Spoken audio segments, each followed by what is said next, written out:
All right, guys.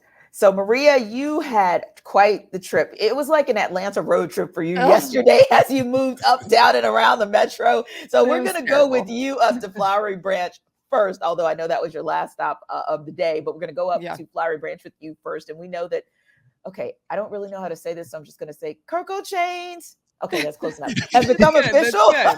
What are your expectations?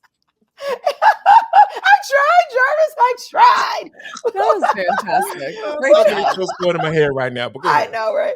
All right, Maria, I'm just going to swing it to you before this goes off the rails. Tell me what your thoughts were and what your expectations are in year one for the veteran QB.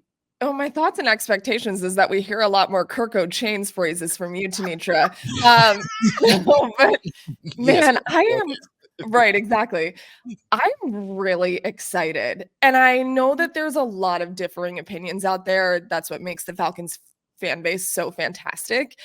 But I think it's time to flip the page and get excited about your quarterback. I really do. And he walked in the room yesterday, and everybody knows Kirk's always been good on the mic, right? Yeah.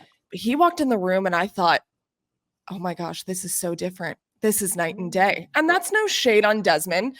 Desmond's young. Yeah. It was hard Yes. for him to lead when he's trying to figure things out on his own. Sure. The entire conversation that we had with Kirk was completely night and day. I mean, you look at 12 seasons in the NFL versus 2. I mean, it's very different as a starting quarterback. Sure. He's ready to lead. He's excited about being here. Talked about a home away from home. He spent the last 6 off seasons in his in-laws' basement, sleeping in his in-laws' basement here in Georgia. They love this area. His son, Turner, is named after Ted Turner because he was born literally in downtown Atlanta on Turner. So everything about this, I think, is really great. And I think it's exciting. You know, he's coming off the first major surgery of his career, which I think everyone needs to remember. He's never been hurt before. So let's assume that the Achilles is great. He said it is. He said it's, you know, progressing in the way that it should. This feels like a leader. It feels like somebody who can change the trajectory of the offense like that. He talked about all of a sudden he's, you know, texting all these guys and he wants to watch their film individually. He said, I want to watch Drake London and figure out why he is the way that he is and have conversations with him about it. That stuff is different to me. And he talked about elevating his teammates. He's already there. You know what you're going to get in Kirk Cousins. He's been one of the most consistent quarterbacks over the last 12 years. But what's next for him is elevating the guys around him. And Kirk likes the challenge. This offense is challenging. There's a lot of young guys that are very early in their careers, and he's going to try to take that to the next level. I'm excited about it. He didn't shy away from the chain conversation, and he said, you know what? Chains are not funny when you're losing, so we got to win for me to bring them out. And I thought self-awareness was key too. I'm big on that just in life in general. So for him to say that is important, but it feels different. It feels really good. It feels very exciting. And I hope that Falcons fans are excited too. I think there's a great point that you make there, Maria.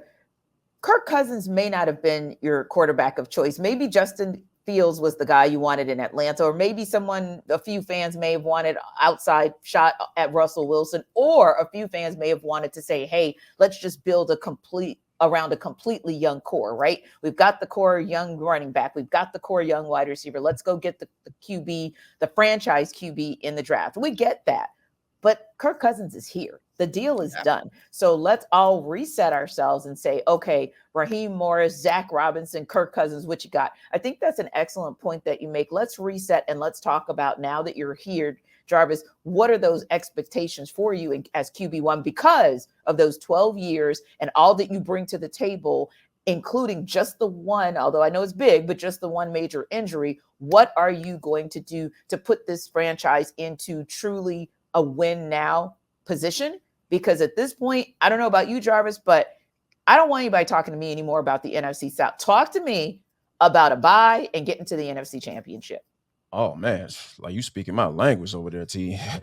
Like that's where I'm at with it, because I mean, I love the whole off the field stuff. That's cool and all. That's good to talk about and joke about. But let's talk some ball. Like when you start, that's the thing that I was very impressed by. He even, to what Maria was talking about, the man said he's going to go back and watch Drake London's senior year in USC. So cool. I love that. Every route that he's run since he's been in the NFL. I like it. Yeah. And then we're gonna sit down and have a conversation about it. Yep. That's what you talking about. Some doggone leadership. I love And that. another thing Maria said I thought was excellent. Like Desmond Ridder was still trying to figure things out. Like in NFL, like you can be a leader, you can have all the leadership qualities you want, but if you can't play, ain't nobody listening. Yep. Ain't nobody trying to hear, hey man, well, let's go throw the ball around. Like, man, but you threw 2 picks last Yeah. game and you lost the game. I don't Yep. want to rock with you like that. Like, And you heard it, Jarvis.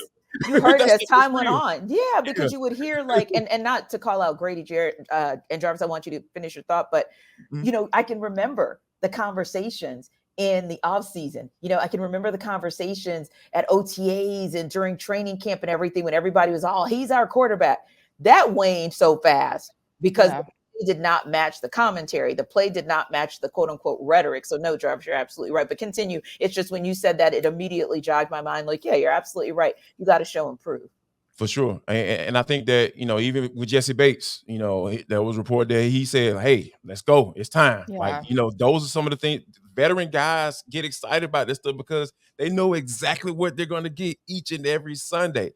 And I know I had my, my Maybe reservations. my reservations about Kirk Cousins. But and mostly it's because of the health piece, right? Never been hurt before. That's fair. You get Achilles, like the other Achilles is a little susceptible to being injured too because of all the rehab being focused on one side of the leg. So I think as long as he stays healthy, I think this is a good spot for the Falcons to be in because we've been dealing with straight up below mid quarterback play for too long right now. And I think that's a great point because as I have always said, I said it on 92.9, I said it when anybody would listen. And have been saying this for years. When Matthew Ryan leaves the building, you people are going to appreciate what he brought to the table. You're going to appreciate that he is the best Falcon as far as play goes. And actually as a humanitarian, as a human, he's great too. Yeah. But as a player, you're going to miss the heck out of this dude the minute he leaves Flowery Branch. And I think finally when you see someone, Maria, like Kirk Cousins walk through the building and command the presence, and he backs it up with his play, it reminds you of the abyss that the Falcons have been in since Matt Ryan left the building. I got a little bit of deja vu when he walked in. And I remember when I heard that Matt Ryan was getting traded, I was really sad. It was nice to be around a veteran quarterback. And again, that has nothing to do with Desmond Ridder. It has nothing to do with a young quarterback, but being around somebody who is a leader and elevates the team around him in the NFL, it is so different. And you know it when you've been around it. And it's just really refreshing. And yeah, I think we can go back and talk about maybe Justin Fields would have been great. And maybe he would have. I mean, who knows? But what I do know is there would have been growing pains with Justin. I mean, that is a fact. And we don't necessarily know definitively what we would have gotten out of him. Kirk, you do. You've seen it. I mean, he literally has not changed from the time that he played in Washington to now. He is consistent. And I think, injury aside, which I think it's fair to be nervous about, he's going to win you games. I mean, he is going to win you games. How many? I don't know. I think the Falcons still need a couple more pieces for sure. They're trying with the Darnell Mooney acquisition. He hasn't signed yet officially, but this is unique. And I think I'm so happy that you brought up Matt Ryan because this kind of feels like that in a way that he was a veteran. He was consistent. He was a leader. He elevated the guys around him.